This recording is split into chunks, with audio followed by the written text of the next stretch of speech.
Fala galera, vamos continuar aqui o estudo do livro História Primitiva de Deus, tá? Do Mark Smith. O papel da monarquia, página 159. Aqui ele vai fazer a vinculação de Yahvé enquanto divindade fundacional da monarquia, tá? A apresentação de Yahvé em imagens associadas a Baal, na tradição cananeia, desempenhou um papel na política de Israel. Yahvé, um deus tribal das terras altas, emergiu como um deus nacional.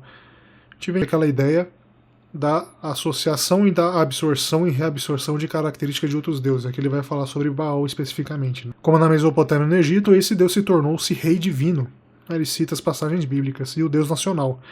Por que deus nacional, né? Porque a partir do momento que você tem a divindade vinculada à nação, a nação então se constitui pela vontade divina e você consegue fazer, às vezes, de intermediador, né?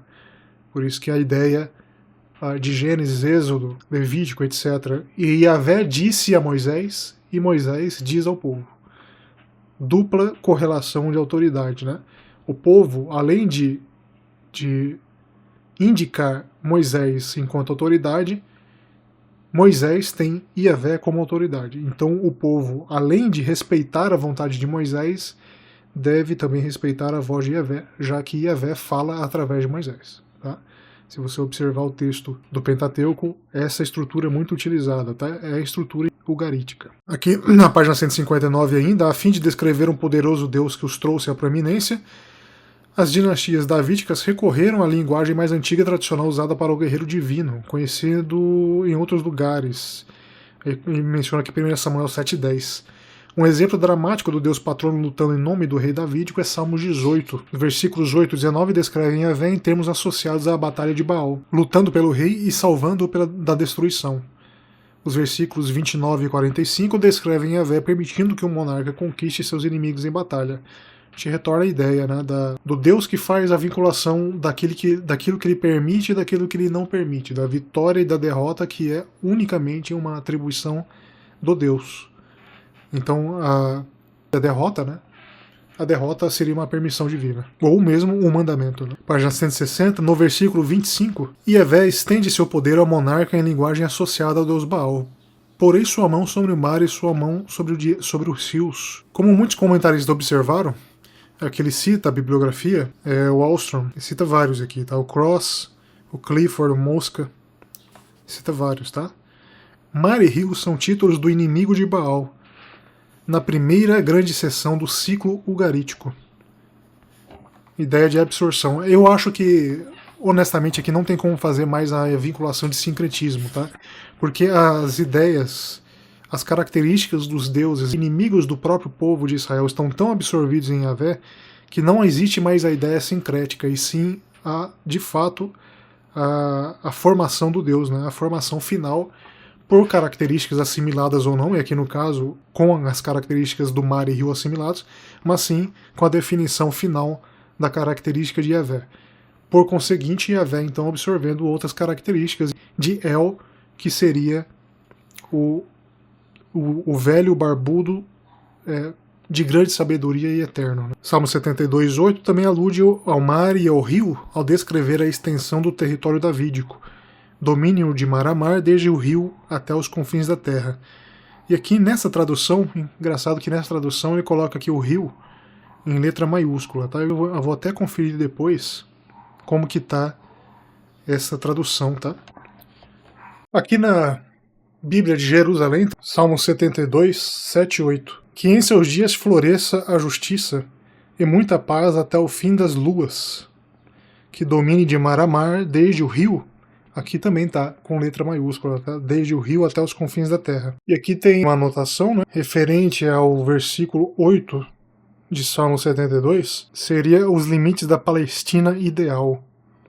Juízes 21, tá? Essa relação aqui do rio até os confins da terra. Eu vou pegar agora a tradução da Bíblia Teb, tá? Vamos ver o que diz a Bíblia Teb aqui nesse versículo. Bíblia Teb, tá? 72, versículo 8, que ele domine de uma extremidade à outra e do rio até o fim da terra, tá? Rio aqui também tá com letra maiúscula, tá bom? Que ele continua na página 160. O salmo, portanto, baseia-se na imagem da vitória de Yahvé sobre o mar e outros inimigos cósmicos dos versículos 9 e 10. E estende essa imagem ao rei no versículo 25 em um momento de declínio real, indicado pelos versículos 38 a 51. Salmo 72:8 também alude ao mar e ao rio, ao descrever a extensão do território davídico, domínio de mar a mar. Okay. Aqui a gente viu essa anotação na Bíblia de Jerusalém, né? A gente está falando sobre os limites da Palestina idealizada. Né? Página 161, outros motivos conhecidos nas tradições ugaríticas de Baal aparecem na teologia real israelita. Eamon Roberts argumentou que os temas do Baal como guerreiro divino e sua montanha desenvolveram-se no contexto da tradição de Sião, durante os reinados de Davi e Salomão. Ele continua, e a autocompreensão teológica da dinastia e não simplesmente a adoração de Baal tem essa linguagem do guerreiro divino em Israel, pode ser deduzida a partir do fato de que a linguagem do guerreiro divino surgiu independentemente em vários locais antigos do Oriente Próximo, e não raramente sob o ímpeto de unidades políticas emergentes. A inclusão da linguagem tradicional do Deus guerreiro convinha a Yahvé, a divindade patrona do Estado-nação recém-emergente.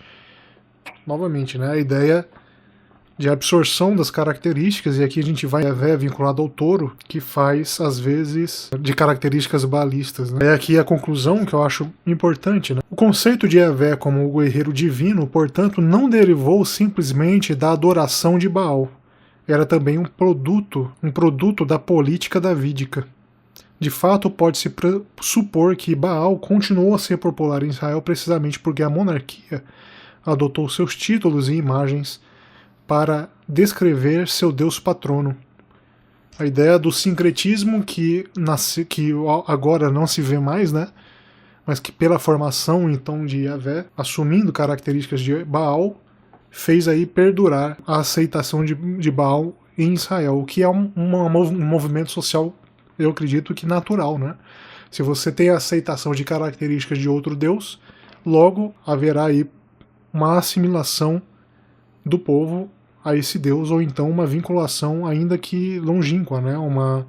Como se fosse uma rememoração do Deus que um dia foi presente em determinada época. Aconteceu, eu acredito, com Asherá. Asherá eu acho que foi, pela forma como o autor aqui designa esse conceito, Asherá ocorreu algo semelhante. Acontece que Asherá, enquanto deusa ugarítica, foi assumida ao povo de Israel enquanto totem, né? Então você tinha a construção, o totem, a árvore, o toco, que você fazia então a correlação da presença divina. Então, a partir daquele momento, as características femininas foram incorporadas ao Deus masculinizado, né? Yahvé, o Senhor sentado, entronizado, eterno, o El. Página 162. Os estudiosos há muito concentram-se nos paralelos entre Baal nos textos ugarísticos e Yahvé no material bíblico. Não apenas as imagens e os títulos de Yahvé como Deus da tempestade podem ser encontrados nos textos ugaríticos. O pano de fundo político dessas descrições de Yahvé também pode ser rastreado até o material semítico ocidental do segundo milênio da idade na cidade de Mari, no rio Eufrates. Página 164. O ciclo de Baal indica que a linguagem marcial para Yahvé derivou da da esfera cananeia. O fato desse material mítico ter sido empregado de maneira tão política na esfera cananeia é menos evidente no ciclo de Baal. A realeza, no entanto, é uma preocupação central do ciclo ugarítico de Baal, que pode apontar para o uso político do conflito Baal e Yam, e talvez para todo o ciclo, semelhante à função política da Carta de Mari. Aqui ele faz a vinculação do ciclo de Baal às características bélicas que justificariam, né, alguns dos comportamentos políticos dos cananeus. Tá? Aí você faz então a correlação desse tipo de costume e aí a assimilação de características também ao povo de Israel.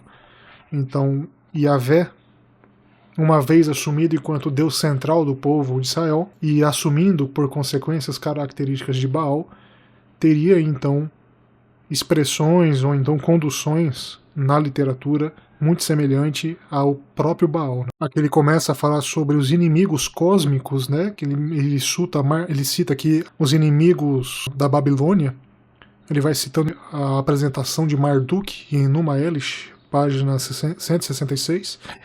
E aqui ele coloca na página 167, alguns estudiosos têm argumentado que a festa dos tabernáculos, a cada outono, Êxodo 23:16 e 34:22, incluía a entronização de Yahvé. Segundo Mockingham, o proponente mais vigoroso da teoria, o aspecto de entronização do Feixió é refletido em numerosos salmos contendo o motivo da batalha de Yahvé, muitas vezes na tempestade, contra os inimigos cósmicos. Aí que ele continua. O cabeçalho do Salmo 29, na Septuaginta, associa esse salmo à festa dos tabernáculos, Zacarias 14, 16 e 17, que refere-se especificamente à celebração do reinado de Yahvé em conexão com a festa dos tabernáculos.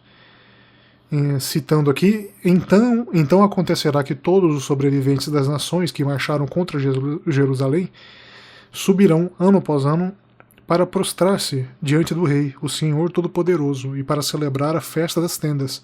E acontecerá que as famílias da terra que não subirem a Jerusalém para prostrar-se diante do Rei, o Senhor Todo-Poderoso, não terão chuva. Fazendo então a ideia do domínio sobre o fenômeno natural, né? Então aquele que domina, o Deus que domina, é o Deus verdadeiro, uma vez que ele tem a prevalência sobre fenômenos não domináveis, né? Ou seja, não domesticáveis, né? Exemplo da própria tempestade, né? Por isso que a ideia da vinculação inicial de Baal e Yahvé à tempestade, e quem é aquele que domina a tempestade. Se algo te lembra aí Jesus governando a tempestade com os seus discípulos, a gente vai falar isso em outro vídeo. Tá? É que ele continua o cenário, página 168, tá? O cenário do Salmo 65, que celebra no templo a generosidade da colheita de outono, é possivelmente um salmo dos tabernáculos. Pode-se notar que o motivo do versículo 9 é precisamente meteorológico. Os sinais testemunhados nos confins da terra são os trovões dos céus e da terra, que anunciam a chegada iminente das chuvas que sustentam a vida, e aqui ele faz a vinculação à literatura ugarítica. Né? Então a gente está dentro de um cenário de um povo desértico, né? Não mais nômade, mas agora situado após a dominação da agricultura, não mais nômade, agora situado numa terra fixa, então você precisaria, pelo menos, justificar, né, a prevalência ou não da fertilidade em uma terra ou outra. Por isso, então, a gente tem a discussão da fertilidade, né, do crescente fértil, muito atrelado à vontade divina, o que acontecia também no Egito, tá? Isso é muito tranquilo de ser trabalhado. Mas, de toda forma, não é o objeto aqui do estudo do Mark Smith, tá? Talvez a gente pegue aí outros estudos sobre isso. Aqui ele continua, página 169. As imagens meteorológicas que se encontram por trás das armas chamadas SMID em KTU 1.24, que é a literatura ugarítica, tá? Foram notadas por muitos estudiosos. Yardin argumentou com base no radical SMD, Atar, o árabe Damada, que a arma é um relâmpago duplo. A gente tem depois a vinculação da divindade que segura o raio, né? Os relâmpagos pressagiam o aparecimento das chuvas de outono. Na segunda sessão do ciclo, Asherá está contente com a permissão de El para construir um palácio para Baal, de modo que este possa produzir as chuvas, evidentemente faltantes até esse ponto. Ou seja, de novo, né? Vinculação do Deus ao fenômeno natural. Né? E aqui ele continua, tá? Depois que o palácio é construído, Baal finalmente profere seu trovão, literalmente voz santa, através da fenda das nuvens. A conclusão do palácio, permitindo a plena manifestação do poder de Deus na tempestade, é, afinal, a mensagem cósmica que Baal tinha anteriormente insinuado para Nat. O sonho visionário de El indica-lhe que a terra irá fluir com a fertilidade produzida pelas chuvas de Baal. A única estação que se encaixa na situação descrita nessas passagens é o outono, quando as chuvas finalmente superam o calor do fim do verão. Ainda na mesma página, assim como os salmos de entronização proclamam a realeza de Yahvé, realeza aqui no sentido de proeminência, né? O ciclo de Baal afirma sua realeza, fazendo então às vezes de dimensão política, né? Reafirmação política, já que se você está inserido num contexto monárquico, você precisa então fazer a vinculação entre a sua vontade e os seus receios com a própria divindade, né? Por isso que a ideia do salmo glorificador é necessário para que você tenha a designação entre Deus e o fenômeno natural. Sem isso, existe aí um esfarelamento, né? A perda da característica que faz a divindade apontar ao caminho ou então ao ciclo correto. Então, se você tem um prejuízo natural que decorre de fenômenos naturais, e esse prejuízo numa cultura desértica talvez signifique a não colheita, a fome, etc, etc, se você tem esse prejuízo, você trabalha então com a ideia de que ou Deus se afastou do povo, ou o povo desobedeceu à vontade do Deus, ou então, de uma forma mais imediata, Deus aplicou uma sanção ao povo. De toda forma, se você está trabalhando a ideia oposta de riqueza, de fertilidade, de fruição, você então faz essa mesma vinculação à divindade, já que a divindade então está feliz com a forma como a monarquia ou monarca conduz a sua própria vontade. Não a vontade monárquica, mas sim a vontade expressada no Deus ao monarca. Aí a gente retorna àquela ideia de Yahvé que fala a Moisés e Moisés que fala ao povo. A dupla autoridade, tá? Aqui no último tópico do estudo de Yahvé e Baal, ele fala sobre Yahvé e Anat. Ele fala que, exceto em nomes pessoais, Anat não aparece na Bíblia, apesar da sua representação, na literatura ugarítica. Ele finaliza aqui, página 176, detalhes do registro bíblico fornecem algumas indicações de como a tradição israelita incorporou o tipo sangrento de representação marcial de Yahvé. Algumas passagens, como Deuteronômio 32, 42 e 43 e Salmo 68 e 24, combinam imagens marciais sangrentas com linguagem de tempestade.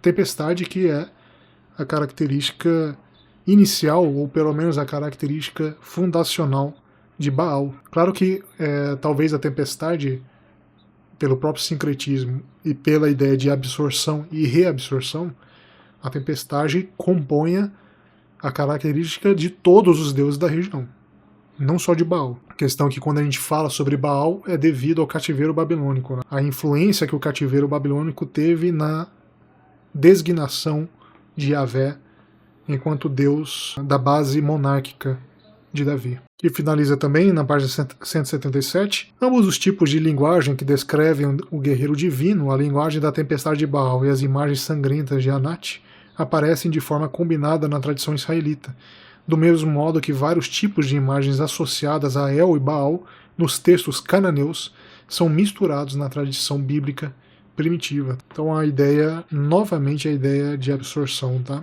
Reutilização de características de outros deuses. Próximo capítulo a gente vai estudar nos vídeos posteriores, tá? Yahvé e Asherá. Tranquilo? Fico por aqui. Grande abraço.